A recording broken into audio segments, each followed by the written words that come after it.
With the recent capitulation of the Tory party in the UK, as well as the end of the post-war liberal consensus across the continent, things are very chaotic at the moment politically, but that also provides a massive opportunity for a reawakening of true European values across the continent. And in this video, I want to lay out 3 keys to creating a better future. Personally, I think a collective movement people can get behind is absolutely essential to stand up to the continuing onslaught of globalism, which will simply enforce mass immigration again and again on the populace and render the individual a materialistic and nihilistic individual, which is simply used as a battery by the global economic system. Now, this brings me to the first key, and that's that we have to move on from globalist liberal markets. Many people on the right have been blind to the effect that free markets are having because they identify markets with a sort of Thatcherism which saved them in the 80s. Yet this loyalty to neoliberal economics misses something vital that's happened in the last few years, and that's that the global economic system has been taken over by hugely powerful multinationals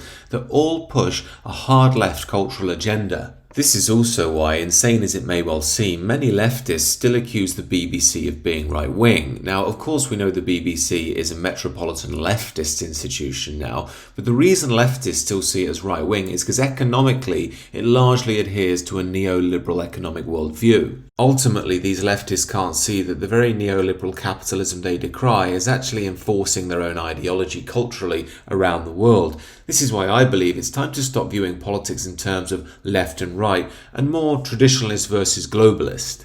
And this brings me neatly to the second key. Globalization is so damaging because it renders countries and individuals essentially materialistic entities. All that matters is how much money you earn and what you can buy.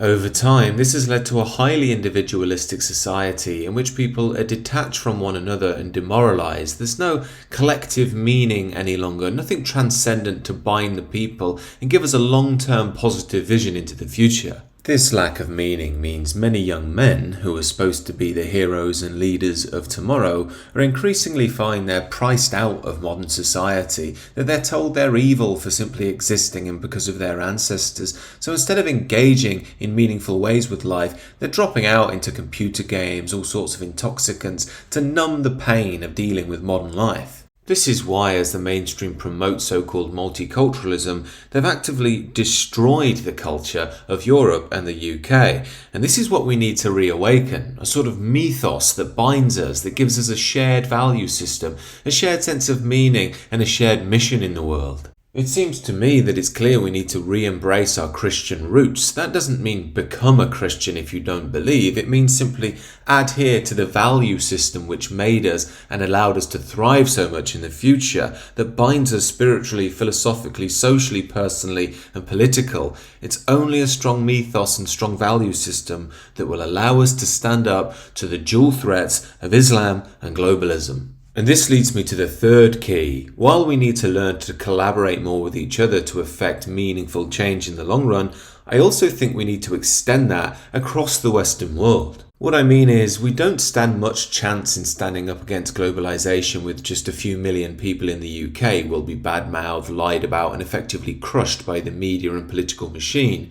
But when you look across the continent of Europe and further afield in the Western world, you see there are tens of millions of people who think exactly the same as we do. So as well as jettisoning the traditional view of left-right politics, we should also jettison the traditional national conflicts that we've had with other European nations. You see the absurdity of this at the present Euros, where you have English football fans singing songs about the Second World War to the Germans. Now, I know it's a bit of banter and sports can be fun and a way to bond, but it just seems a bit pointless reawakening old issues that are long gone when we should be working together at thinking we actually want to maintain the character of Europe, and we can work together in a meaningful way in doing that and actually stand up to the ongoing onslaught of globalization. Seems to me we have a lot more in common with each other than we don't, and if we're to make any meaningful change, we're going to have to work together, after which we can sort out our national differences if we like, but we have a much bigger battle than simple national battles right now.